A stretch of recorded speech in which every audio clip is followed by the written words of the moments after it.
Salve, salve, morceguetes e morcegotes, sejam bem-vindos para mais um vídeo, mais uma live aqui na Caverna do Morcego, né?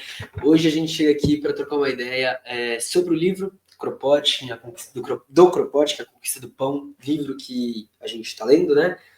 Inclusive, as gravações estão no mesmo dia, por isso eu tenho inclusive com a mesma camiseta, tá? Mas é até meio estranho falar essas coisas de novo, porque parece que eu acabei de dar esses recados para você. Então, vamos lá. Para você que quer ler com a gente, primeira das coisas, a gente faz a transmissão do texto aqui para vocês. Segunda coisa é que a gente coloca o link do Drive na nossa descrição, então você que quiser pegar e abrir o seu PDF para grifar, para baixar e tal, sei o quê, tem o link para o nosso Drive aí, e óbvio, você também tem acesso aí ao link da Biblioteca Terra Livre para fazer a compra desse livro, caso seja do seu interesse, né? Então você também pode comprar o livro tranquilamente aí no link da descrição. Beleza?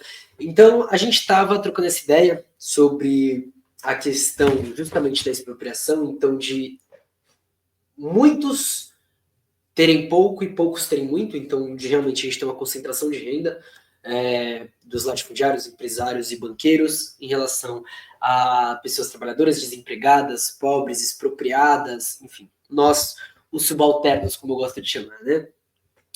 Mas, antes da gente entrar então, quero lembrar vocês de seguir nossas redes sociais, @morcego_, Marcos_, no Instagram e marcosmorcego.basecai.social no Blue Sky.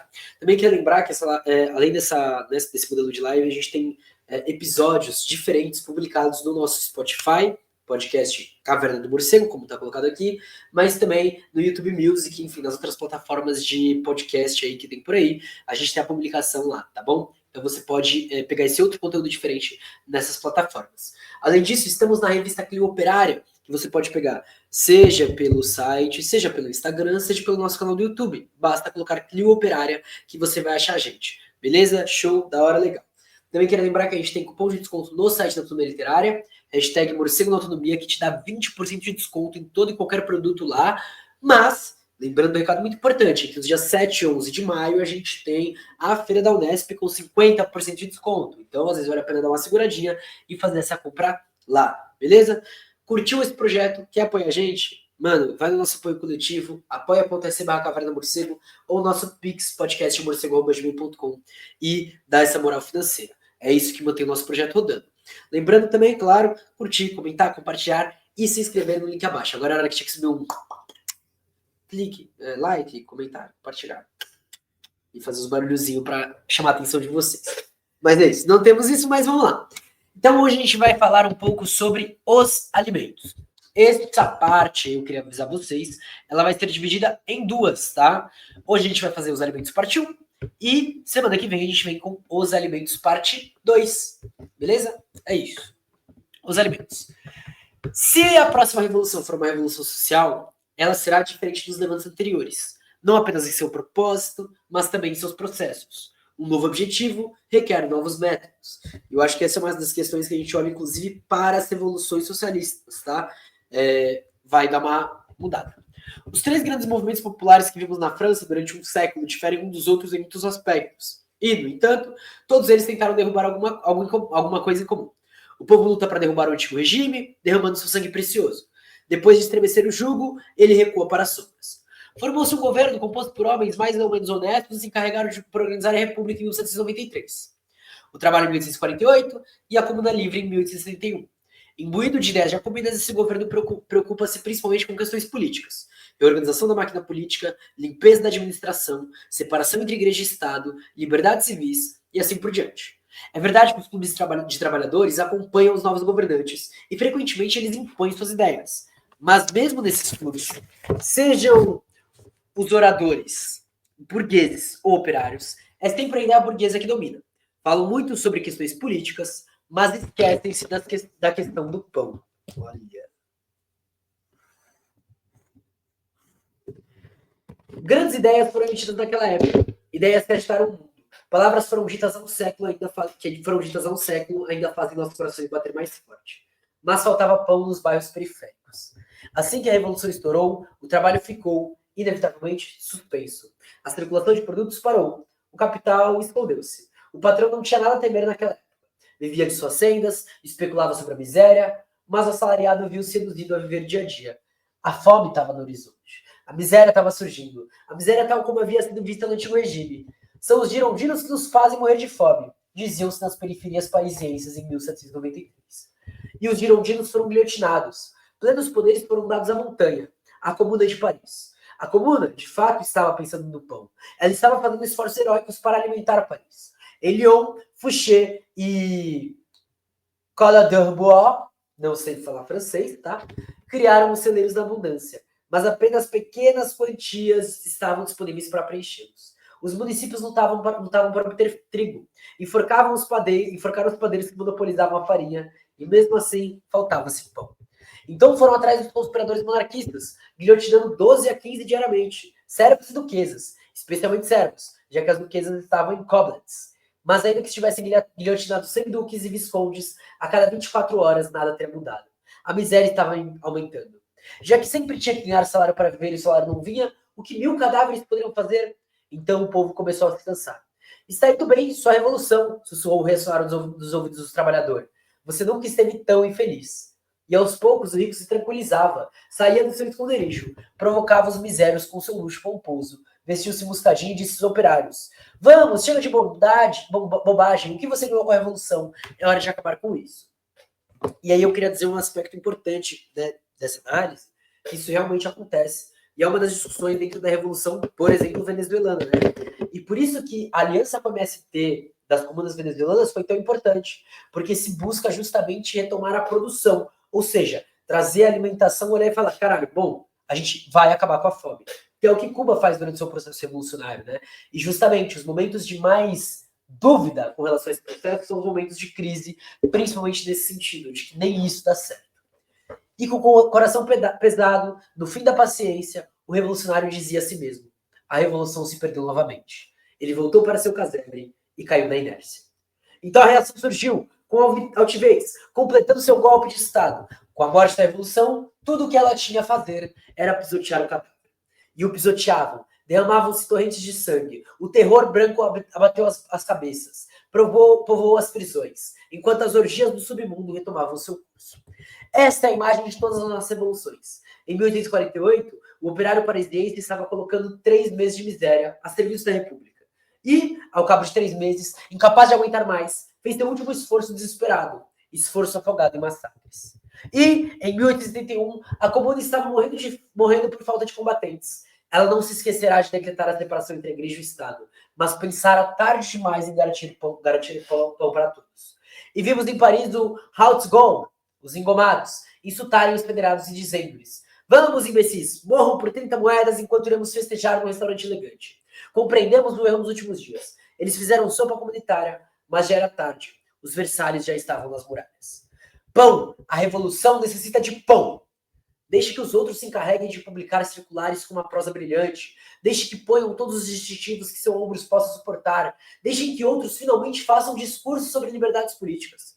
Nossa tarefa será garantir que, desde os primeiros dias da Revolução, enquanto essa durar, não haja um único homem no território rebelde que não tenha pão, nem uma única mulher que seja obrigada a ficar na fila diante da padaria para trazer de volta a farelo de pão que lhe dão de esmola, nenhuma criança que fique sem o necessário para a sua formação. Forte, né? A ideia burguesa tem sido discursar abertamente sobre os grandes princípios, ou melhor, sobre as grandes mentiras. A ideia popular será fornecer pão para todos. Enquanto que burgueses e os trabalhadores aburguesados julgarão ser grandes homens em seus discursos, enquanto as pessoas práticas discutirão formas de governo incessantemente, nós, utópicos, teremos que pensar no pão de cada dia. Aqui, calma aí.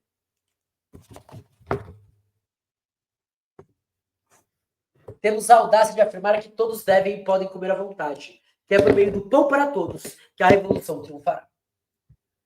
Ponto 2. Somos utópicos, isso é bem conhecido. Então, aliás, levamos nossa utopia a ponto de acreditar que a revolução deve e pode garantir moradia, roupa e pão para todos. O que desagrada muito a burguesia vermelha e azul, porque eles sabem perfeitamente que um povo que se alimenta satisfatoriamente seria muito difícil de controlar. Novamente, a gente volta para a relação com a questão palmarina, que a gente trouxe, né, Quilombo de Palmares, na live passada, mas também com a questão que a gente fala sobre soberania alimentar dentro do que a gente leu, por exemplo, no Campeonato dos Povos, né? É sobre isso. que a pedagogia da luz e da terra é sobre isso também. Pois bem, nós persistimos nesse propósito. Devemos garantir o pão ao povo sublevado. E a questão do pão deve prevalecer sobre todas as demais. Se for resolvido no interesse do povo, a revolução estará no caminho certo, porque, para resolver a questão dos gêneros alimentícios, é necessário aceitar um princípio de igualdade que se aplicará acima de qualquer outra solução. É certo que a próxima revolução, parecida com a de 1848, estourará em meio a uma formidável crise industrial. Por uma dezena de anos nos encontramos em toda efervescência, a situação só se pode agravar. Tudo contribui para isso. A competição de nações jovens pela conquista de velhos mercados, guerras, impostos cada vez maiores, dívidas do Estado, insegurança no dia seguinte e as grandes empresas distantes. Milhões de trabalhadores da Europa encontram-se desempregados no momento. Será ainda pior quando a revolução estourar e se espalhar como um incêndio. O número de trabalhadores desempregados dobrará assim que as barricadas forem erguidas na Europa e nos Estados Unidos. O que poderemos fazer para garantir o pão para essas multidões? Não temos certeza de que pessoas que se denominam práticas já fizeram essa pergunta em toda a sua frieza. Mas o que sabemos é que elas querem manter o sistema salarial. Sabemos que preconizarão as oficinas nacionais e as obras públicas para dar pão aos desempregados. Uma vez que as oficinas nacionais foram abertas em 1789 e 1793, visto que os mesmos meios foram usados em 1848 e que Napoleão III, sobrinho de Napoleão, conseguiu, durante 18 anos, conter o proletariado parisiense dando-lhe empregos públicos, hoje isso custa a Paris uma dívida de 2 milhões e seu imposto municipal de 90 francos per capita. Dado que essa maneira excelente de domesticar a feira, a nota de rodapé é uma nota de dados. Tá? Se empregava em Roma e mesmo no Egito há 4 mil anos atrás, já que déspotas, reis e imperadores sempre souberam jogar um pedaço de pão ao povo para ter tempo de pegar no chicote. É natural que pessoas práticas defendam este método de perpetuar o sistema salarial. De que adianta quebrar a cabeça quando você tem um método testado pelos faraós do Egito? Forte, né? Se a revolução tivesse o azar de seguir esse caminho, estaria perdida. Em 1848, quando as oficinas nacionais foram abertas em 7 de fevereiro, havia aproximadamente 8 mil trabalhadores sem trabalho em Paris. 15 dias depois já eram 49 mil, e em breve seriam 100 mil, sem contar os que vinham das províncias. Mas naquela época, a indústria e o comércio na França não ocupavam a metade dos braços que ocupam hoje. E sabemos que na Revolução o que mais sofre é o intercâmbio comercial e a indústria. Pense apenas no número de trabalhadores que trabalham direto e indiretamente para exportação, em número de trabalhadores empregados na indústria de luxo, que tem como clientela aquela minoria burguesa. A revolução da Europa significa o fechamento imediato de pelo menos metade dessas fábricas e dessas indústrias. São milhões de trabalhadores com suas famílias que são jogados na rua. E é nessa situação realmente horrível. Calma aí que eu coloquei meu texto aqui separado sem querer. Volta para cá. Isso. Realmente horrível, terrível, que procurariam resolver por meio das oficinas nacionais. Ou seja, novas indústrias criadas na hora para ocupar os desempregados. É evidente, como já dissera Proudhon, que o menor ataque à propriedade acarretará a desorganização completa de todo o regime baseado na iniciativa privada e no trabalho assalariado. A própria sociedade será forçada a assumir a produção como um todo e organizá-la de acordo com as necessidades de toda a produção. E por isso que a gente fala sobre essa questão do território, né? Para a gente já começar a pensar nessa mudança agora. Enfim, um pouco da luta das barricadas feita por Gramsci, né? Colocada por Gramsci. Mas como essa reorganização não é possível em um dia ou em um mês, como exigirá certo período de adaptação durante qual milhões de pessoas serão privadas dos meios de existência, o que será feito? Nessas condições, existe apenas uma solução realmente prática, e é reconhecer uma imensa tarefa que se impõe, e em vez de tentar consertar uma situação que se tornou insustentável para si mesmo, reorganizar a produção de acordo com os novos princípios. Em nossa opinião, portanto, para agir de forma prática, o povo deverá imediatamente se apossar de todos os alimentos encontrados nas colunas insurgentes. Faça um balanço deles e garanta que, sem perder nada, todos aproveitem os recursos acumulados para atravessar o período de crise. Solidariedade, basicamente, né?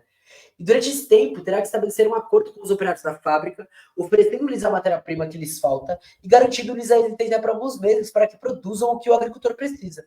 Não esquecemos que se a França desse sedas para os banqueiros alemães e para as imperadrizes da Rússia e das Ilhas Sanduíche, e se Paris faz maravilhosas bugigangas para pessoas ricas em todo o mundo, 2/3 dos camponeses franceses não têm lâmpadas adequadas para iluminação, nem ferramentas mecânicas hoje necessárias para a agricultura. Então você faz uma adaptação na própria produção para que você mude todo o sistema, mudar todo o sistema produtivo, basicamente, tudo. E, por último, valorizar as terras improdutivas, que não faltam, e melhorar aquelas que ainda não produzem um quarto ou mesmo um décimo de que produzirão quando forem submetidas ao cultivo intensivo de hortas de jardinagem. Por isso, por exemplo, começar a pensar em agrofloresta e agroecologia hoje. Esta é a única solução prática que podemos ver, e gostem ou não, ela prevalecerá pela força das coisas. Terceiro ponto, a característica predominante e distintiva do sistema capitalista atual é o trabalho salariado. Grifar aqui. Um homem ou um grupo de homens com o capital necessário cria uma empresa industrial. Encarregam-se de abastecer a oficina ou a fábrica com matéria-prima. Organizam a produção. Vendem produtos manufaturados, pagam aos trabalhadores um salário fixo e, enfim, embolsam mais-valia os lucros. A pretexto de se recompensarem pela gestão, pelo risco que correram, pelas oscilações de preço que sofrem as mercadorias no mercado. Aqui, em poucas palavras, todo o sistema salarial, para salvar esse sistema, Para salvar esse sistema, os atuais detentores do capital estarão dispostos a fazer certas concessões. Dividir, por exemplo, parte dos lucros com os trabalhadores. Ou então, estabelecer uma tabela de salários que sejam aumentados conforme o aumento de lucro. Em uma palavra, concordariam com certos sacrifícios, desde que sempre tivessem o direito de administrar a indústria e de reter a maior parte dos lucros antes de proceder com a distribuição. O coletivismo, como sabemos, traz mudanças importantes nesse regime, mas mesmo assim mantém o sistema salarial. Só que é o Estado, ou seja, o governo representativo, nacional ou municipal, que substitui o patrão. São os representantes da nação ou da comuna e seus delegados, seus funcionários, que se tornam dirigentes da indústria. São também aqueles que se reservam o direito de usar a mais-valia da produção em benefício de todos. Além disso, uma distinção muito sutil é estabelecida nesse sistema, mas com muitas consequências entre o trabalho manual e o daquele homem que teve uma aprendizagem prévia. O trabalho manual é, aos olhos do coletivista, apenas um trabalho simples, enquanto o artesão, engenheiro, cientista fazem o que Marx chama de trabalho composto e tem direito ao salário mais alto. Mas operários e engenheiros, tecelões e cientistas são assalariados do Estado, todos funcionários públicos, disseram recentemente para adoçar a pílula. Pois bem, o maior exercício que a próxima revolução pode prestar à humanidade será criar uma situação em que qualquer sistema salarial se torne impossível, inaplicável, e onde o comunismo, a negação do trabalho assalariado, se imponha como a única solução aceitável. Enfim, a gente volta para a própria ideia, desde o Marx, desde o Lenin, desde a Rosa Luxemburgo, enfim, embora esses dois depois do Kropotkin, né, falem que o trabalho assalariado ainda é escravização social, tá? Ainda é manter a gente refém de um sistema escravista, beleza? Não é escravista no sentido do escravismo que a gente conhece, do escravismo que a gente está mais acostumado a olhar. Mas ainda, e é isso que eu quero que entre na mente de vocês, a gente é explorado. Tá? Esse é o ponto central. Pois, admitindo que a modificação coletivista seja possível, se ela ocorrer gradualmente durante o período de prosperidade e tranquilidade, onde a gente duvida que seja possível, né? Será impossível um período revolucionário, porque a necessidade de alimentar milhões de seres surgirá no dia seguinte ao primeiro levantamento das armas. Uma revolução política pode ocorrer sem perturbar a indústria, mas uma revolução em que o povo põe as mãos na propriedade, que a gente vá pôr as mãos na raiz do problema, levará inevitavelmente a uma paralisação do comércio e da produção. Os milhões do Estado não seriam suficientemente para pagar os milhões de trabalhadores desempregados. E não é esse o movimento que a gente quer fazer, né? Isso é importante. Por isso que eu acho legal essa ideia de acabar com a porra do sistema salariado. É isso. Não cansaremos de insistir nesse ponto. A reorganização da indústria em novas bases, e logo mostraremos a imensidão desse problema, não acontecerá em poucos dias, e o proletariado não poderá colocar anos de miséria a serviço dos teóricos do trabalho assalariado. Para superar o período de carestia, ele exigirá o que sempre exigiu nesses casos, a comunização dos suprimentos e o racionamento. Existe um livro chamado Quatro Futuros, do Peter Norton, que ele trabalha com uma ideia de um socialismo de escassez ou um comunismo de abundância. E eu acho que é um pouco desse debate que está sendo lançado aqui.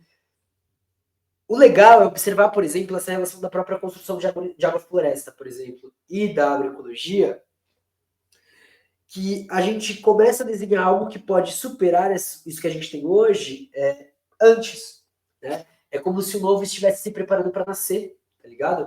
Eu acho que é por esse momento que a gente está passando. Cabe entender se a gente vai dar cabo à nossa tarefa. Isso é outra história. Mas ela está se colocando na nossa frente já. Não importa quanta paciência seja empregada, o povo não será mais paciente se toda a comida não for direcionada para o bem comum. vai saquear as padarias. Se o impulso do povo não for forte o suficiente, eles serão fuzilados. Para que o coletivismo possa se estabelecer, ele precisa, acima de tudo, de ordem, disciplina e obediência. E como os capitalistas logo descobriram que ter o povo fuzilado por aqueles que se dizem revolucionários é a melhor maneira de enjoá-los com a revolução, eles certamente apoiarão os defensores da ordem, mesmo os coletivistas. Os capitalistas, na sua vez, verão isso como uma forma de, posteriormente, esmagar os coletivistas. Eles vão apostar no nosso erro e vão concordar com os nossos erros.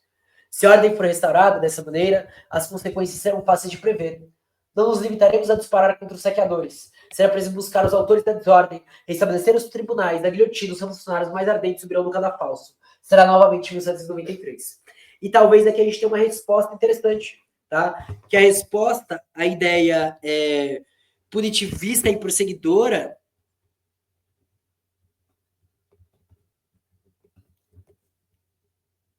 antipunitivismo e abolicionismo dentro da própria esquerda, né?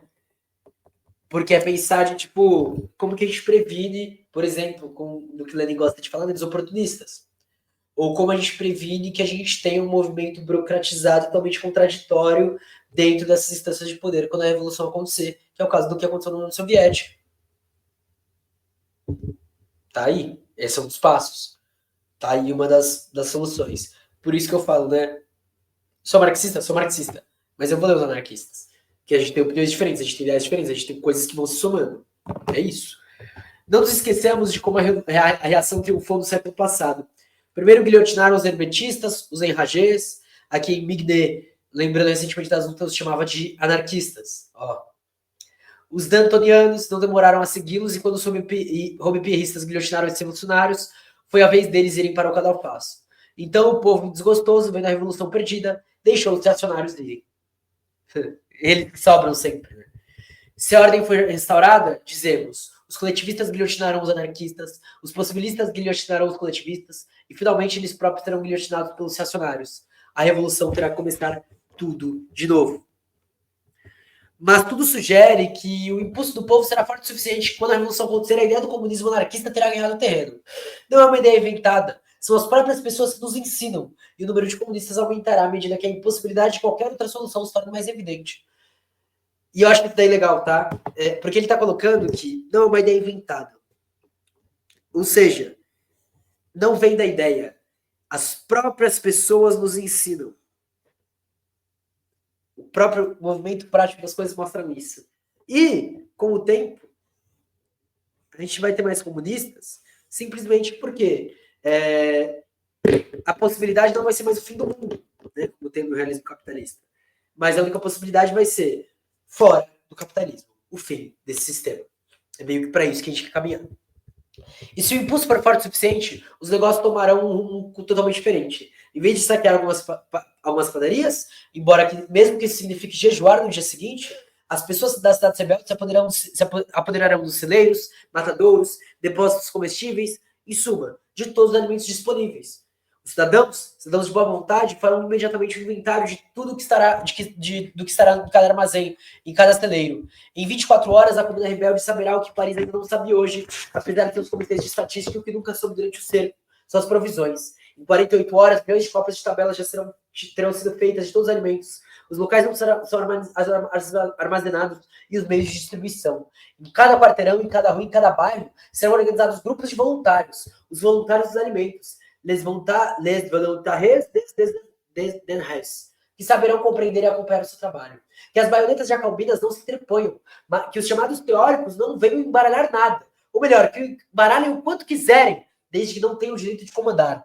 E com aquele admirável espírito de organização espontânea que o povo, especialmente a nação francesa, possui em tão alto grau em todas as camadas sociais que raramente é permitido exercer, ela surgirá, mesmo em uma cidade tão vasta quanto Paris, mesmo em plena efervescência revolucionária, um imenso serviço constituído livremente para fornecer a todos os alimentos essenciais. Ele está falando basicamente de formação política para ação autônoma, buscando garantir autodefesa e soberania alimentar. É isso. Em resumo, é isso, em poucas palavras. Logo que o povo tiver em suas mãos livres, em 8 dias, o serviço de abastecimento será feito com admirável regularidade. Enfim, poucos se liguem com dias e horários, tá? O que importa é o movimento das coisas que ele está falando. É preciso nunca ter visto as pessoas trabalhando, ter ficado com o nariz papelado a vida inteira, para duvidar disso.